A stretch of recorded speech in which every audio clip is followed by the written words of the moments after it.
At naririto na naman tayo sa ating pinaka-aabangang game show, ang Talentadong Brainless, kung saan makakasama natin ang dalawa sa nangungunang kandidato sa pagpangulo ng ating bansa. Unang-unang na yan, si Mr.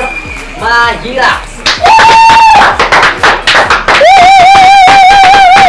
Kabilang damo naman ay makakasama natin si Mamat Boy.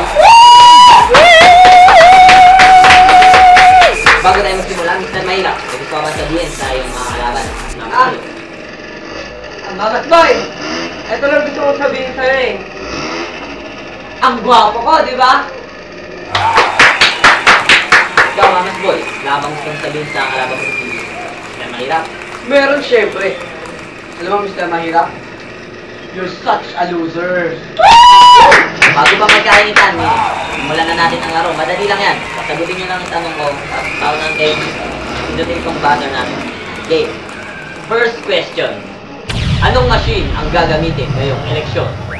2010.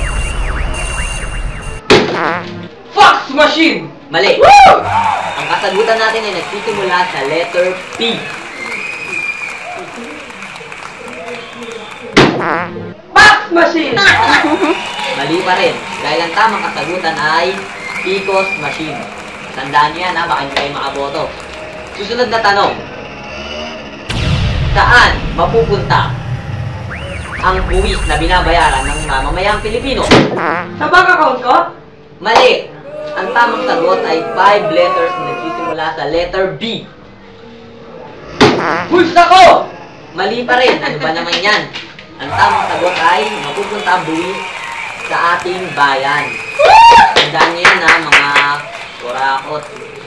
Huling katanungan na para sa ating tiebreaker dahil pares kayong walang score. Ang huling katanungan.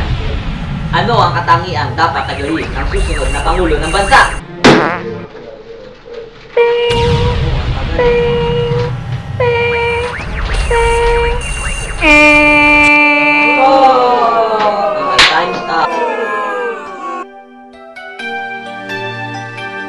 Natin ang katanungan para kay Mr. Mamas Boy.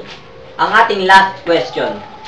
Ano ang katangian na dapat aglayin ng susunod na Pangulo ng ating bansa? Mama, Papa! Meron ito,